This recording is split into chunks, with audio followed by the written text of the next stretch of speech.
Did not receive the handouts, go ahead, raise your hand, and I will bring you one. Thank you, awesome. Okay, sweet. All right, so we're gonna get going. So today we're gonna do, this is just gonna be an hour, and then you're gonna have planning time and scoring time. But we're gonna do an active monitoring response to data practice clinic. Can you scooch over? Can we say this? We're filming this for something as well that you'll all be part of to come. So please know we have to maybe do some adjustment. Like, yeah, I can't see us. All right, here we go. But you guys are all going to be in this too. It's going to be super exciting. Glad you wore red today. I am too. Sorry. Okay. All right, so it's a response to data practice clinic. So Ulsa and I just noticed that in classrooms there are some opportunities that we could correct some common errors that kids are making in the middle of independent practice. And we want to make sure that those errors are stopping at the point of error. So that's why we're just going to work through this like really simple practice clinic. It's going to be a lot of skills you guys already know. So it's just really honing in on that. Okay. So we're going to start with the do now. So working with a person sitting close by you, go ahead and list out a CFS. You have 2 boxes on your paper. One for launching independent practice, and then one for collecting data during aggressive monitoring. So you're just listing a CFS. So what are all the awesome things that we should be doing during those 2 parts of our lesson? Go ahead, take 2 minutes with your person. Go.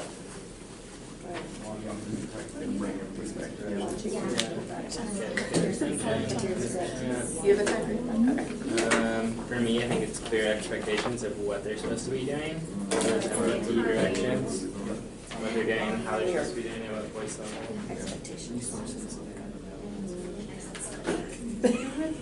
where expectation Clear expectation is to be done.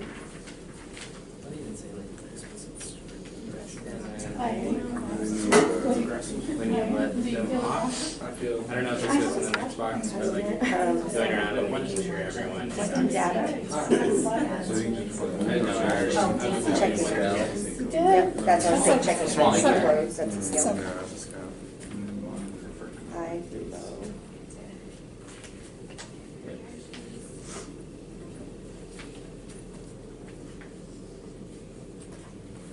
Full.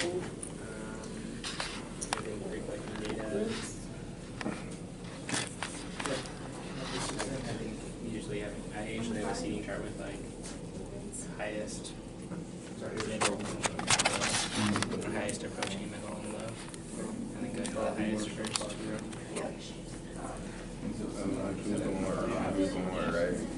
Yep. Having trackers. Instructions are visible, so they don't accidentally turn on the board. Whenever you get the instructions, you can just clear voice, use your radar to ensure.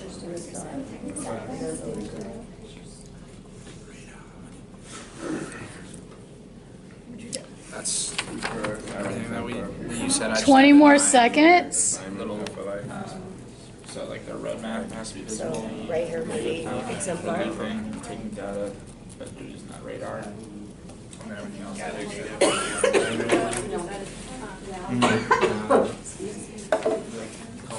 And like have a code like posted for students to reference. Right, so I think just for like the data. And then as you loop, Yeah, we're not. The next part I would put in. track off like on their paper. Okay, go ahead and finish up your thoughts. I mean,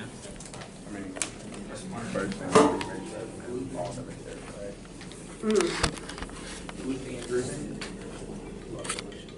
All right, go ahead and bring it back, Gordon, if you want to. Thank you. You're welcome. All right, so Golden, what's one thing for our CFS for launching independent practice? A strong launch to IP has clear directions, so it names the volume and the output and the time. Volume, output, time. So I saw that in lots of people's papers. Gordon, what's another thing for launching independent practice that we want to make sure we do? Having the roadmap visible, so either a handout problem or something on the board they can see. Okay, for kids, awesome. Casey, what else?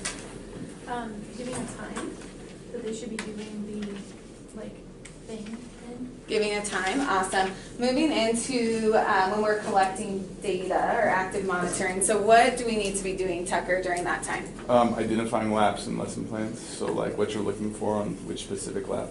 Yeah, awesome. Snodgrass, what else? That you should have a posted code and code kids' work as you move through. Yeah, awesome. Williams, what else? You're checking in ones on a scale, high, medium, lows, and creating groups after that. Yeah, awesome. So everything we said is amazing, and we're going to revise and add on to our list as well. So this is a little teeny. We need to move up a little bit. So go ahead and take 45 seconds and just on your own, go ahead read through the CFSs for each piece and add anything. We hit a lot of the key points. I'm going to go ahead and give you just 45 silent seconds to revise your list or add on.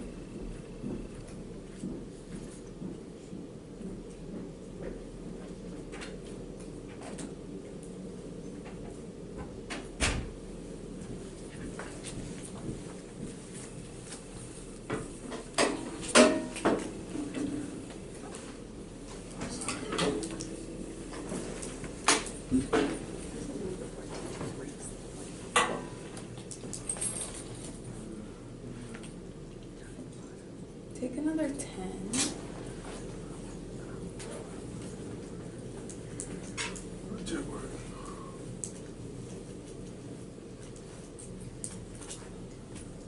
Okay, everybody pretty good? Revision? All right, this next part, Gordon, this is for you, number 2. Thank you. We're going to spend a few minutes framing what our purpose is for today. So we're going to watch a clip from one of my favorite and most inspirational coaches, one that we draw a lot on from staff happenings outside of course, Nick Saban, which, you know, took a bad turn for him yesterday. I know, it's a sad day. Are you happy about that? Very happy. Go Clemson? Go I know he's really Clemson. so we're going to watch the amazing coach, Vince Lombardi, who is very famous for a specific play that he does. So while you're watching this clip, please take notes on what key steps does Vince Lombardi take to create the power suite, to perfect the power suite. Why? Taken a nucleus of talent and shaped it into a team of champions. And nothing embodied Green Bay's success more than a seemingly routine running play.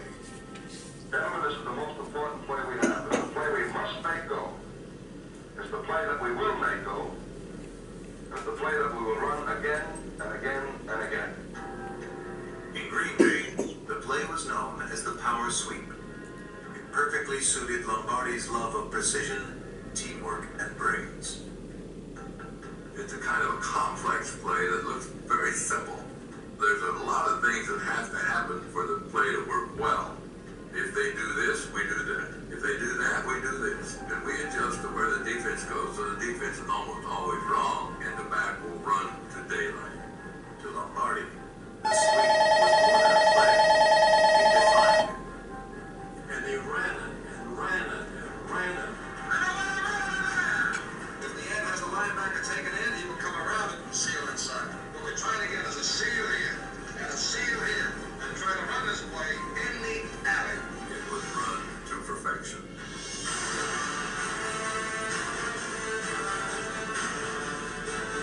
Lombardi didn't invent it, but he took everything to a different level than anybody else because he was Lombardi.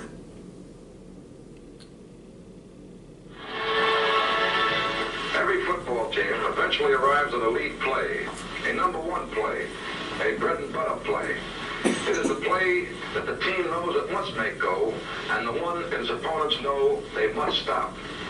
Continued success with it, of course, makes a number one play, because from that success stems your own team's confidence. And behind that is the basic truth that it expresses the coach as a coach and the players as a team. And they feel complete satisfaction when they execute it successfully. My number one play is the power sweep. There's nothing spectacular about it. It's just a yard game. All right, take 20 seconds to gather your thoughts. What steps did Lombardi take to perfect the power suite?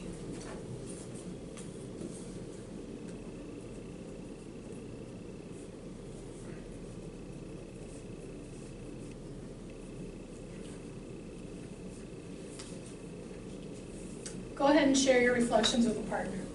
Go. I said the execution, simple yet effective. I said practice over and over and over. Yeah. Made sure it was a whole team member. I like the creative. Yep, he was a counselor. I think they like said I know. the intention Created a culture number one, so he broke down the play. of excellence. Rigorously proficiency, and that also helps create some identity and success. I hope that he gives them a continued practice and just taught them how to participate. Not the way to start the day. Go ahead and finish your thoughts. Before the Super Bowl era, they won like 7 championships. So it's up to you. It's up to you. All right, let's come on back. I heard a lot of great responses. Casey, can you share what I heard you tell Gordon? That he gave him, he gave the team continued feedback, continued practice, and he anticipated the moves that might be made and taught them how to anticipate them as well as control hiccups. Gordon, can you share one too? I wrote that he was kind of demanding of everyone doing their job, and if that was the case, then that would create a team identity. It would just allow them to find success together. And what did you say about positions? Well, every position is different, and so, like, definitely on a power sweep, like, it could feel like you're not involved in the play, but you could have a pretty important role even if you're on the other end. So, like, I feel like if everybody's doing their job correctly in their position, everybody succeeds. Someone else? I put the philosophy of continued practice, like they said, but simple yet effective. Definitely with the execution being a huge deal, and he created a culture of excellence. Yeah, I like that you said that. Someone else, Josh.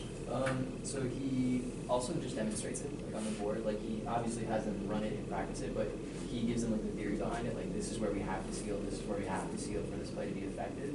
So like in order for you to understand what the breakdown is, he showed them The modeling behind it. All right, and please note, you're naming all the components that we do every day as educators in our classes, but in particular for independent practice. If we're not modeling effectively for kids, if we're not knowing exactly and pre-thinking about where we want kids to go, we're stuck, and kids are stuck. Paige, can you read this quote from Practice Perfect for us? We are fond of saying practice makes perfect, and indeed the title of this book plays on the connection between practice and perfection, but it is more accurate to say that practice makes permanent. So today we're really framing our thinking around practice being perfect practice, not imperfect practice that we don't want kids to start from. And our core idea is this. If students practice doing IP wrong, they just get better at doing IP wrong. So in your notes, let's look at and write down our solution for today that we're going to be honing in on. Ensure students are practicing right during IP by monitoring their work and giving feedback in the moment.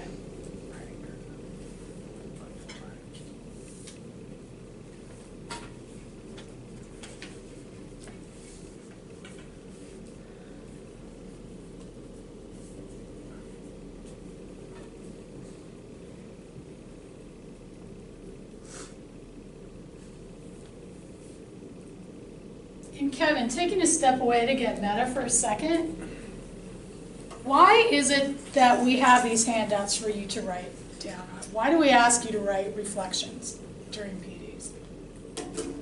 I think it like cements some of the understandings. I think like me just reading that, for me, like I might just like forget about it a little bit later, but I'm like focusing on exactly what I want to be accomplishing at the end of it. So I know that now, and I can like remember that at the end.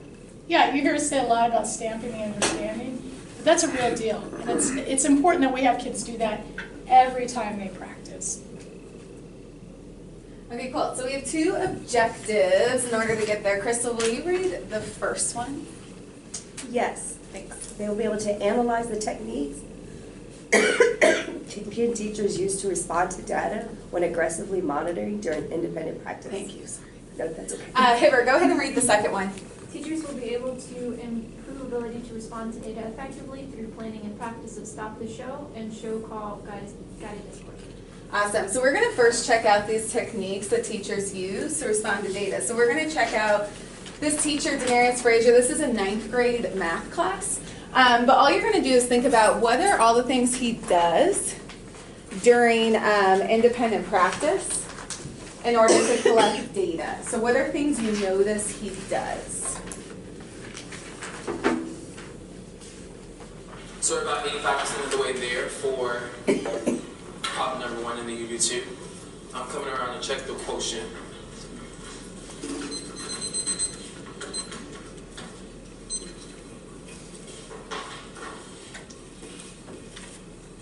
Kill it. Keep going. Make sure you have the remainder of that quotient. What's going on here? Yeah, so make sure that your work is aligned vertically so that it's clear to the reader. That's good. Good. Much better, thank you. We'll check that remainder.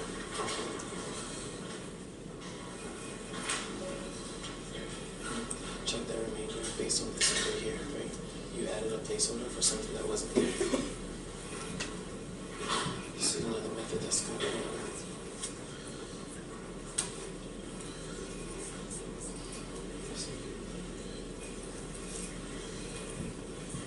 Check your remainder here. Remainder is off because this value right here is incorrect. Same for you. So I agree that this is correct, this is correct, this number is not. Let me see this. Let's now track me in 3, 2, and 1. Waiting on 1. So as I walk around on a few of our papers, I'm noticing that we're getting an incorrect remainder. But we have check mechanisms in place to check this. There's multiple strategies that we can use. So snaps first for faking for using long division. You didn't have to use long division, you don't have to use synthetic. There's even another approach that I saw on Kenyatta's paper. But what's a way that we can quickly check if this remainder is correct? So say you have some extra time, what's the way you can check? Kenyatta?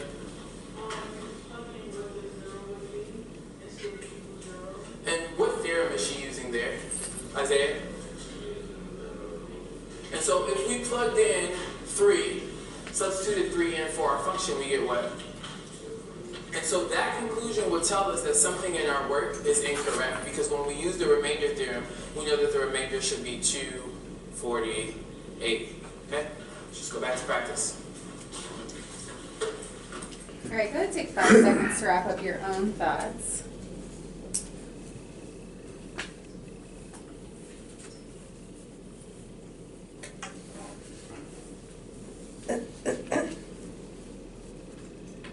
All right, go ahead, turn and talk to a person close by. What steps did this teacher take in order to respond to data during independent practice? Go.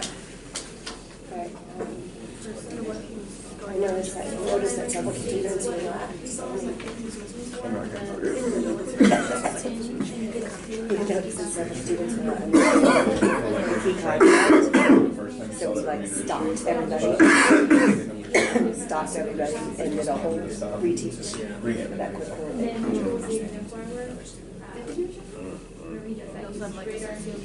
and he gave real time feedback. When I stop receiving that, it's hard to go so far. You kind of identify the 3% I can have. Once the mark with this information, you gather his data, and then you made a brief. All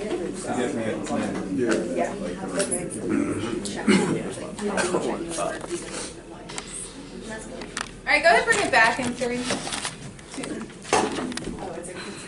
One of my kids. Yeah. Okay, Gordon, what's one thing this teacher did during independent practice? During his loops, he identified a theme within his kids, and he went large group and quickly addressed it, and then he let the kids go back to independent practice. Okay, what do you mean by theme? So he went around and on his clipboard he identified maybe a problem that the majority of the kids were having. So when he went large group, instead of doing another loop and individually going to them, he was able to give that information quickly, so it gives the kids more time to practice. Awesome. How was he able to like collect that, like see that error? What were all the steps he did in order to even see that kids were having a similar problem with their problems? Williams. When he was doing his aggressive monitoring, he was taking notes and giving people, feedback on their problems. And after, like Gordon said, he seen that it was a common theme with the same problems, and he was able to, call someone's work up and get everyone involved and talk about the misconception that everyone was doing again. And then bring it back. I'm sorry. I feel like this job. Awesome. Okay, yeah, he also named his lab, so he knew he wasn't just checking everything. He knew he was looking for one specific thing and giving feedback around that one thing.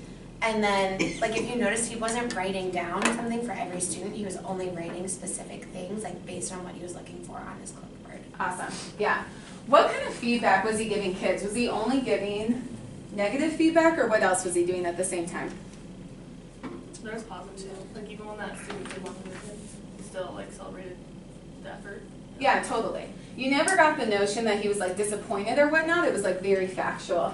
How much time would you say, Snodgrass, he spent like at each kid's desk? 3 seconds? Yeah, 30 seconds. At the most. Yeah, totally. And that kind of goes off of Golden's point, is like he was looking for something so specific that he didn't need to spend a bunch of time with kids. So let's go ahead and look at our response to data. So this is called stopping the show. So when you see a similar error on like 4 or more papers, if you want to quantify it, and then you bring your whole group back, just as Gordon and Williams explained. So go ahead and take a second and read through this. It's also on your paper.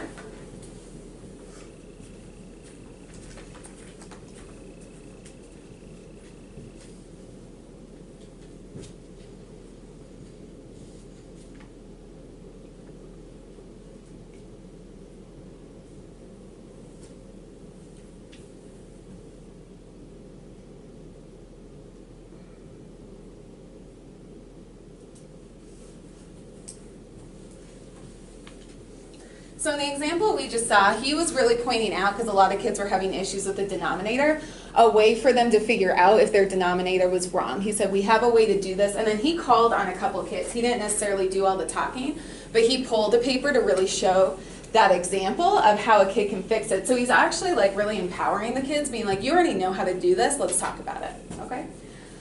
Okay, so we're gonna actually do this for your, oh, my bad. So you have one question before.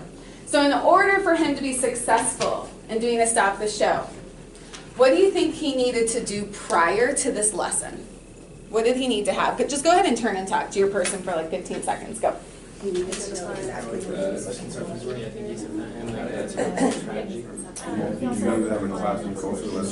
Yeah,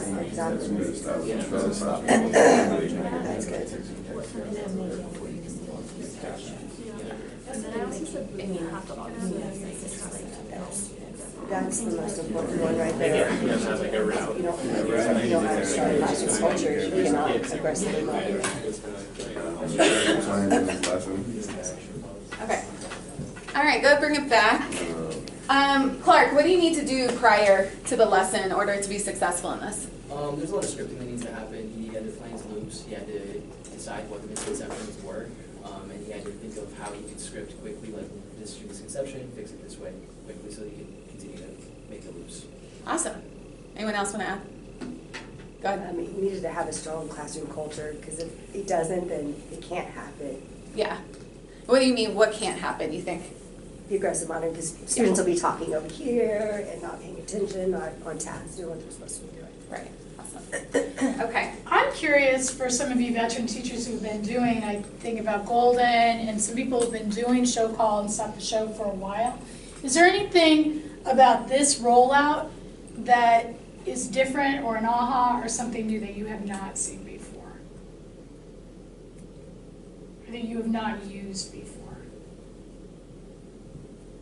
Casey? I think quantifying it to 4 student papers, because for me it was like, is it the majority or is it a smaller subsection? I think quantifying that small could potentially catch a lot of future misconceptions. Yeah. I agree with that. For me, seeing that metric of 4 was a great measuring tool for me that I had not considered or used before. I do want to push one thing that Golden said about what needs to be done prior to rolling out a successful Stop the Show. Can you share that? Yeah, we talked about how, like, you can't just do this without having, like, prep students for it first. So, like, setting up the actual system and structure for, like, this is something that we're going to do it regularly. If we put your paper under the DAC cam, it's not a big deal. So that it doesn't feel, kids aren't uncomfortable when it does happen. And just making it, like, a regular routine in class. Yeah. I think that builds on Crystal's, the idea of culture of error, creating that culture of error. Yeah, we think of this as like an academic system, academic routine, so you would roll it out just like you do your routines for passing out papers and all that good stuff. Okay, so we're going to get into some practice, but you're first going to have some planning time. So you guys have your lessons and your exemplar, upcoming lesson and an exemplar done. So what you're going to do is you're going to take independent time right now, and you're just going to plan what would be a misconception. You might already have this planned within that independent practice. So either a question or what now that you're walking around, what do you specifically want to be looking for, and what do you specifically think could be a misconception? Then you're also going to script the Stop the Show piece that you're going to be practicing with one other person. Okay, so let's say you saw that misconception. How would you stop the show from beginning to end? So bringing the crew back together, doing what you're going to do, and then releasing them again that whole time. Okay? And remember to use this slide or the CFS for crafting your Stop the Show. And you do have a spot to rewrite your exemplar. Don't rewrite it if you have it written somewhere, but write your notes on the other 2 spots that are on the next page. Okay? I'm going to give you 4 silent minutes, and then we'll check in.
So go.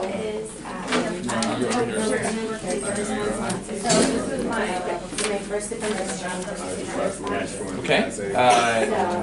So I've already gotten their paper. I can't do practice. I'm just always involved. I know, it's okay. We're going to push you. You know how this goes. I've asked for her paper. And I'm Yes. starting it by asking her for her paper. You can do it from any point. Can I borrow your paper? Okay, great. So I have Casey's paper, and I just wanted to show one really awesome thing that she was doing. Notice how Casey did this. This is the way that she did it. This is the way that she was supposed to do it. I can't give feedback because I'm not teaching an actual thing. Now what I want you to do is I want you to go ahead and try it on your own.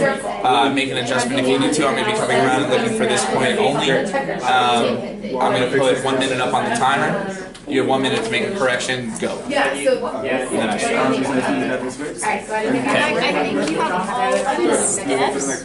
Before you start with that piece, though, I would like narrate the positive and any negatives that are immediately getting to where you call them and to get them back on track, like as soon as it starts, before you start looking again. Okay, so I would go from. I'm setting the timer, make this correction. I see so-and-so's already got her pencil. Okay. Alright. So, okay, then taking your paper, show calling. This is what you need to do. Okay, you have 1 minute now on the timer. Thank you to Manny for getting their pencil in hand. Thank you to Ms. Johnson for getting ready to work. Go. Shouldn't I do that after? Like, right. Okay. And then again, see if it fixes it. Then I'll be like, go, and then I could maybe be like, do it also, or do I do No, it? I would have said go, pause, don't move, say those positive things. That's what I thought. Right. I thought it was weird that I said it before I said go, which is okay. But I know what you mean. Yeah, because last time you didn't do it, you didn't. Gotcha. So just make sure we're hitting all these points as we're going through it. Make sure especially that we're naming what the error is and telling kids how to fix it. Just batch feedback. Okay. Keep going. Go. Thank you. All right, ladies and gentlemen, put your pencils down, put your computers down, my class. Let's pay attention up here, track me in 3, 2, 1. Thank you, Manny, still waiting for several in the back. Diego, excellent. So we just went over assertions and topic sentences. Can somebody tell me what a topic sentence is? Okay, I'm going to pause you there, Crystal. What's the purpose of stopping the show? Oh, well, we already set it up first. You're going over assertions. Yeah, so there's no need to set it up at all. So you want to stop at that point, name the error, name the fix, release, and go. So you don't need to go back over like what the purpose was, because they should know that, right? Well, I'm seeing misconceptions that they still don't. You're seeing misconceptions that they still don't know? They're still writing topic sentences and not assertions. Okay, so that's probably a bigger teaching moment. That might be a bigger show call. So for this practice round, you're just stopping at the one point of error. So like what's the one point of error that you're stopping with? What are you seeing when you're walking around? He's not writing an assertion, he has a topic sentence. Okay, so just name that. You don't have to bring it to Oh, I thought she wanted us to practice this, right? Yeah, it is. But we reconvene the class, you name the error. I'm seeing several students make this, but you don't have to take all the time to go back into it. Okay. Does that make sense? Yeah. Okay. Try it again. Okay. Not quite sure where to start. Okay, you just call their attention. Try me in 3, 2, 1. Okay, I'm seeing a lot of you are still writing topic sentences. Make sure you're paying attention to the exemplar up here on the board. There's a difference between assertion and topic sentences. I'm going to give you 2 minutes to revise your papers, and then I'm coming around again. Make sure to pay attention to your exemplar up here. That was like 2 minutes ago. Yep. Feedback. So any opportunity. I think you having the exemplar is a great piece for them to recognize. I think being able to stop and do it quicker, like the suggestion you made, is going to be allowing the class to get to the fixed error quicker. Did she hit all the CFS that's listed on the board? Follow up, name the fix, I love name the seeing error, revisions pause still it happening during with class, scripts stop and monitoring lesson plans, so awesome. Yeah. Good. Nice job, Crystal. When we say at this time, I want to see everyone fix this by, especially because we're all humanities teachers in here and we have like a lot of writing that kids are doing. Golden, what do you have kids do in order to see that fix? So one thing I would do is I would say like, like we were talking about, there was the one that Tucker was doing, kids were like missing a crucial piece of evidence, and so their inferences were incomplete. So saying like, if your inferences includes information from X and Y part of the text, put a check on it. If your inference does not include information from both parts, then go back and revise. And then for whatever it is that you named as the error. But that way it like gives you a visual to see that like everybody is either checking their work or they're going back to it. Because I realized a lot of kids, I would like do the stop the show, and kids would just be like, oh, I got this, and like wouldn't pay any attention to it.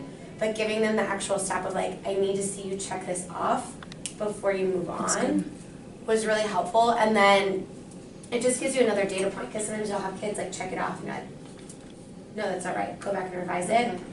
But, and then it also gives the kids who need to go back and fix it like a clear idea of what they need to fix. And it's just really stamping like where, because again, like in writing, things can get lost and whatnot, especially when we're working through evidence and whatnot. Awesome. Okay. Good job, guys. Sweet. So we're going to go back into Denarius's classroom right now, but now we're going to assume that he's done Stop the Show. He's done several loops of aggressive monitoring. He's coming towards the end of his independent practice, and he's still seeing some common misconceptions. So as you watch, you're going to take notes on what steps does Denarius Frazier do to make his show call successful. New instructional strategy on responding to data. You've done Stop the Show, you've done aggressive monitoring loops, now you're doing a full show call.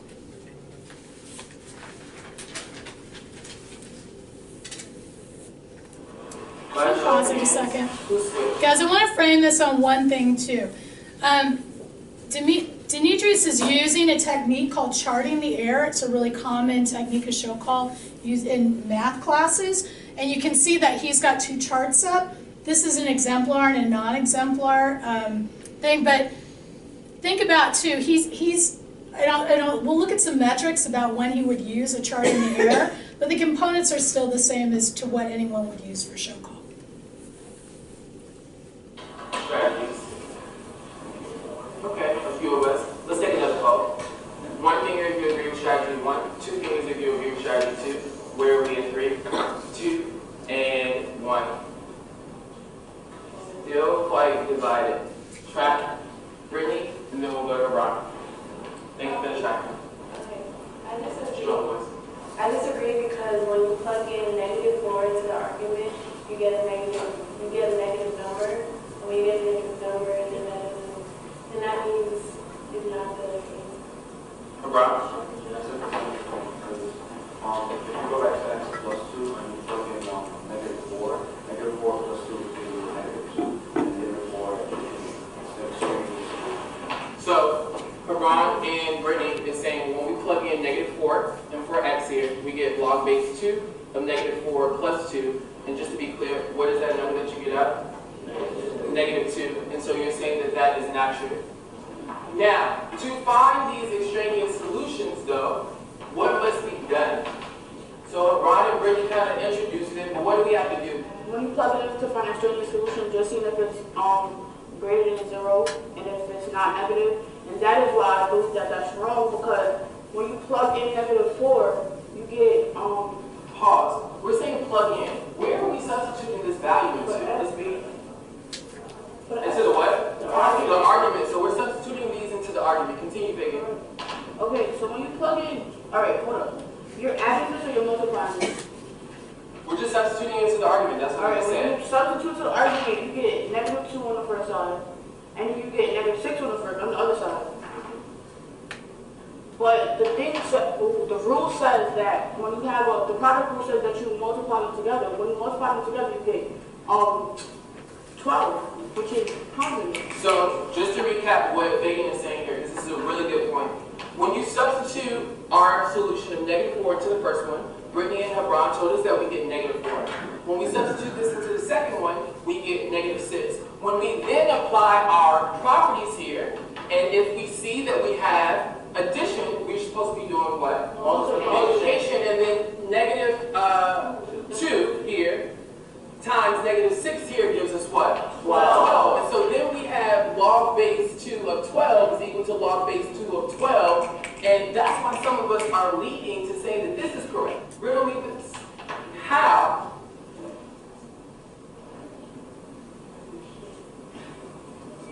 Convert this, evaluate this.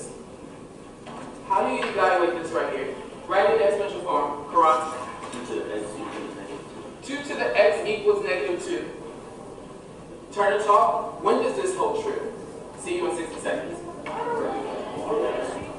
Let's think about the graph. Why do you think we're getting an error here when we have a negative value for our argument? Let's put our eyes on Kelly.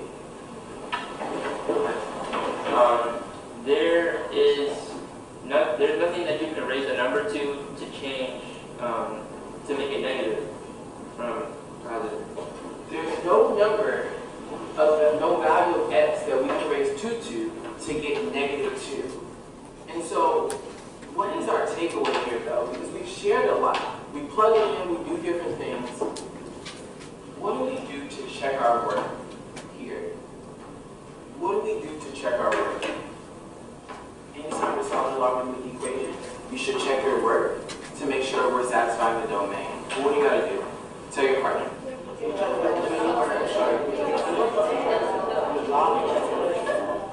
Alright, so let's bring it back. Christiana's gonna share. You have to make sure that the number for the argument is not negative. So we have to make sure.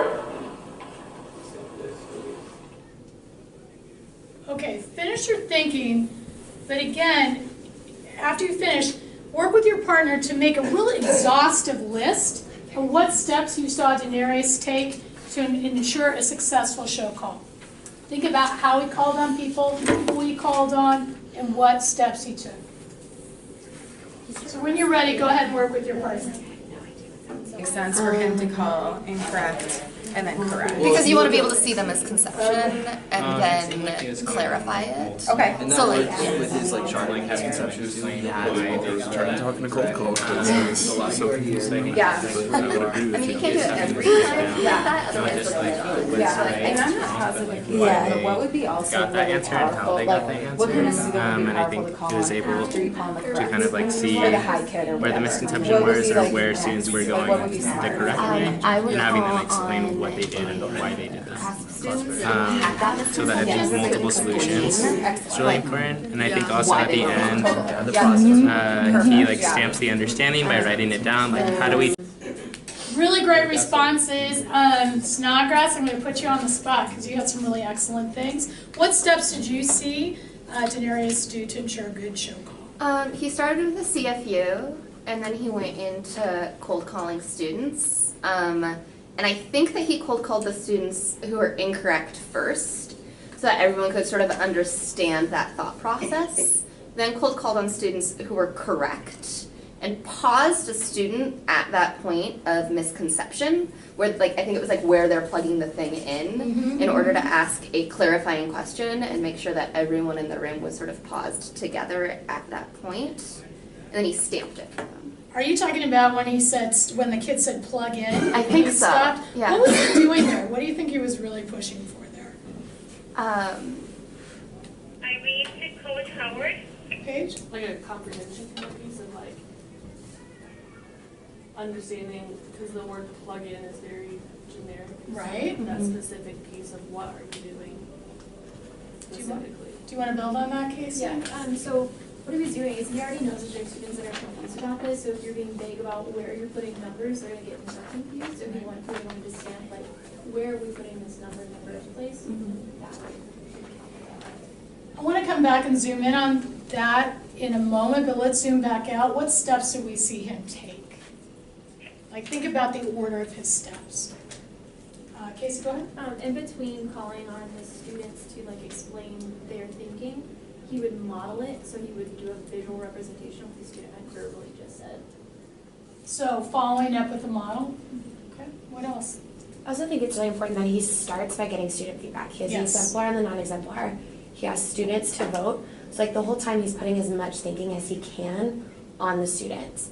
And then from there he's able to choose like who does he cold call for this, or who does he call on to have the conversation. And then he's charting as he goes.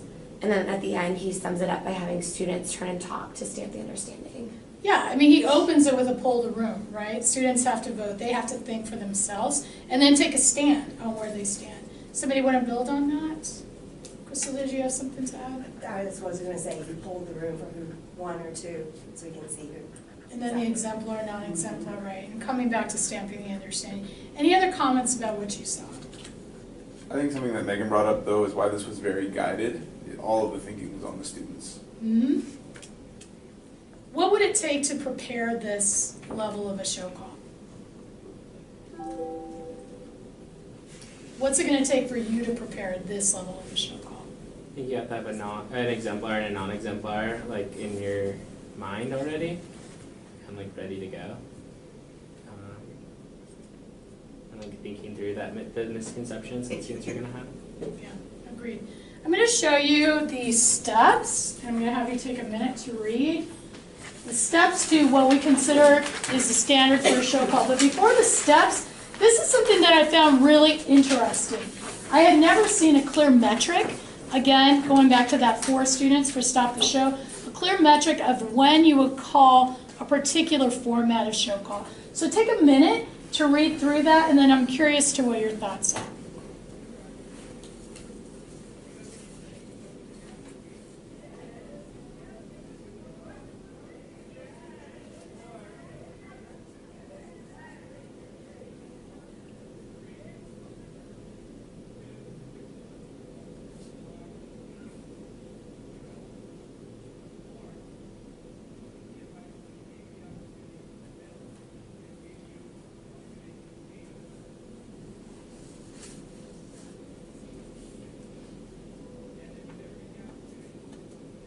So let's bring it on back.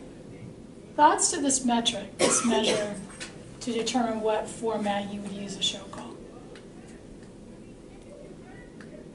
Where do you think Denarius's lesson show call fell in this? 50 to 80 buckets. 50 to 80 buckets. I think so. Anybody else? Any other?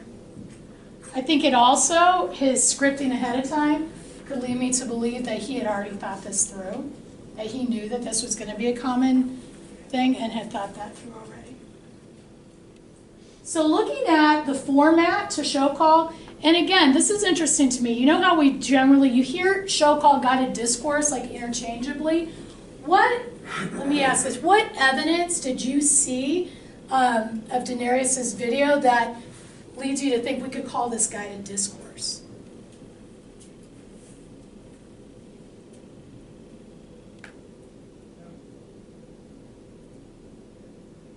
Clark, what did you see him doing that could lead you to call this guided discourse? I mean, he answered questions almost with questions. Like, he really, like, it was already said, he put the thinking on the students, but, like, he really made students, like, think about it, and he made them name the answers. So instead of just him, like, lecturing, it was really like, well, why don't you talk to me about, like, where you're at and what you think is happening, and then, yeah, like, really, he just put it on the students, so. Anybody else?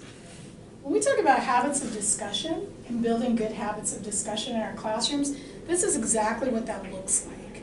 When it's not okay enough for kids to say incomplete sentences. When zooming back into that plugin, he was looking for academic language.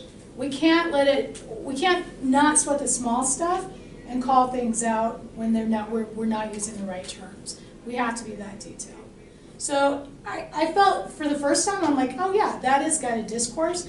It's habits of discussion. It's what we require kids to do and say and think, but it's also the format that we require them to use it in. So take a minute now to look through the format of show call. Go ahead and annotate it through your notes because you're going to get ready to practice and script one of these.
And one thing as you're wrapping up, you're thinking that I want to call to your attention, and we didn't see this on the video, but really key concept. When you're done, we saw him stamp the understanding with students, as Clark said, but have your kids write the stamp. Just how we're having you write in your reflection, your handouts, make sure that there is somewhere that they are stamping the understanding and writing. And second, make sure you're intentionally releasing them to another at-bats with this. It's not enough to wrap up independent practice with a show call and then be done for the day. So make sure they have another practice problem to go right into or to revise as Megan had suggested. Okay, it's your turn to practice, guys. So using our same format, I'm going to give you some planning time. Going back to that anticipated misconception that you determined, you're going to decide first of all what type of show call you're going to do. Okay, so based on what you know to be mastery of that current misconception you've ID'd, and then you're going to script it says stop the show. You're going to script your show call based on the CFS, and I'll put the CFS back up. Got it? Okay, let's take 4 minutes for planning. Begin. So the word prosperous, what does that To have a lot of wealth. mean? Yeah, definitely. So if we think about the word prosperous, what kind of things would make us prosperous? I'm going to Money, things, cars. What kind of things? Cars, clothes, Think about both. TVs, shoes. Yeah, so these kind of things, if they made you prosperous at one time and they now make you unhappy, how do you think you would feel? How do you think you would respond to that? You feel sad, you miss all the things you had. Yeah, so based off of what Kevin said, let's go ahead and revise our answers to TDQ number 2. Go. Kevin, what feedback do you have for Paige based on the CFS? Based on the CFS, I think having them like stamp the understanding at the end and having them really write that down. For me, it wasn't really clear what the real takeaway was for them going into it.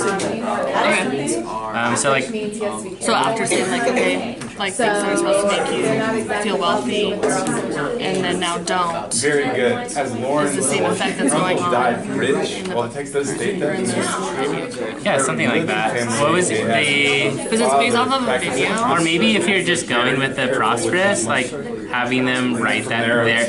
You write down the definition of prosperous, they write it down, and then you have them try it again or something. What I would push. And to Paige, did you have, would they have already had, like, when you're walking around and monitoring, would they have already written like a definition of prosperous or used it in a word? Yeah, so we would have already broken it down and got a show call of someone defining prosperous. So you would have pulled up, that's what I was going to say, because I didn't see, I wasn't clear of an exemplar and non-exemplar. Yeah, so that was like earlier, we already did that in the lesson. Okay. So that's like the first thing I said was like, now that we have a definition of prosperous, let's go ahead and break down the word. And then this is the exemplar of prosperous, is the word broken down. Okay. So that they have like the different meanings of the word. And that's what you would be showing? Okay. And that would be a piece of students' work that you would pull who was, like, who got it, who nailed it? The thing is, I don't know if anyone, like any of the kids are going to be able to physically break down the word. Okay. So, like, I'll be doing it essentially like kind of show call-ish, but like having them, like I asked Kevin, like, what does the word prosper mean? So, And he said, well, yeah, I'm just gonna skip to that. and then I have like an at-bat of the suffix. I don't know if kids are going to get that. How is this definition of prosperous different than what we just broke down? One of the ones that we did recently are like organization. So basically all I did was show So like, yeah, like I have like a student example that has like the complete wrong definition. Okay. And so how is that? Yeah, so Kevin, you said that these things would make you feel unhappy, right? So if things that once made you rich and feel happy, now make you feel unhappy, that's not good, right? So how does that relate to TDQ number 2? When the whole entire city of Philadelphia was feeling prosperous and now they don't. Go ahead and think about that when you're revising. Feedback today? So Paige is going to stamp the understanding, make sure kids are writing it, and releasing them into practice. Stand and deliver, Paige. Here we go. Okay. Got 3. Okay, so now that we know what prosperous means and it's full of wealth, go ahead and write that down on TDQ number 2 and revise your answer.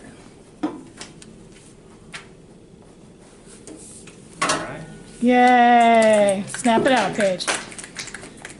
Okay. All right, cool. So just to stamp this really quick, so 2 things we talked about today. Stop the show and then show call / guided discourse. So stopping the show is when you use after 100% of students begin to work on the IP. It might be after your first lab, it might be after your second lab. And it's when you see 4 or more students making a similar error. Versus show call guided discourse is after allowing students to work through content, so after several labs. Again, 80% mastery versus 50 to 80% versus less than 50. But again, all of this, like the pre-work you do for your lesson never changes. It just you might only have to do like this least invasive piece or go further, but you're not gonna know until you're in the moment, and you're also not gonna know, because based off our data yesterday too, we saw that certain travel groups are proficient, have different proficient levels than other travel groups. So like, you might be down here for one of your travel groups, and then one of your others, like an Ole Miss, who might be up here. You don't know, okay? So that pre-work is always, it's never gonna change, it's always gonna stay consistent. Okay, so go ahead and reflect. You're gonna just take 45 seconds on your own. What area of response to data do you already feel the strongest at? Which area is most challenging to you? And if there's anything keeping you back from using these strategies, is there anything keeping you back from using these strategies during independent practice? And what's one thing you can do to ensure this happens? Go ahead, take 45 silent seconds.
All right, go ahead and share with someone sitting close by you. What do you feel strong at? What do you want to improve? What's holding you back, and how can you get over it?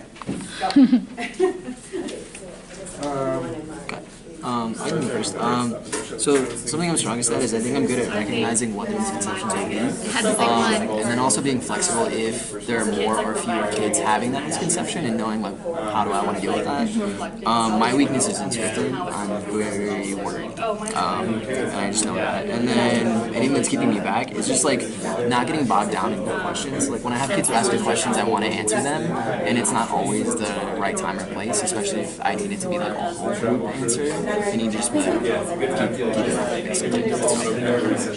I have the same for two of those. My growth area is I need to work at really clearly stamping and asking them to revise or rework or do it again.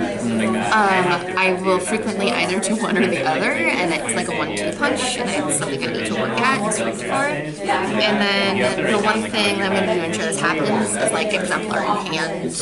Like that makes a huge impact on whether I actually follow through with the plan. I think it's also super helpful to have a non-example for regardless of where you're at, like having the example and also the non-example, just because like for kids to be able to compare, if it's a small change, it's really easy to compare. Yeah. So like I think that's something I need to work on too, is just like having a really, really specific non-example. So work to do. Yeah, I'll write those in the homework too. Like I'll do a loop, I'll see it, and I'll go back and just put it in my And the nice thing is with writing, it's easy to be like, you needed to add 3 words to the sentence, and now it's the exemplar. So. Thanks, guys. Tried to wait. No, it was great. All right, cool. So heard lots of good things, some concerns being something like pacing, and then things that we want to think about is obviously our planning. So again, and Gordon brought up also a really good point about it seeming like robotic, and sometimes this can seem a little robotic, but you always want to be authentic to yourself because kids can always see through that.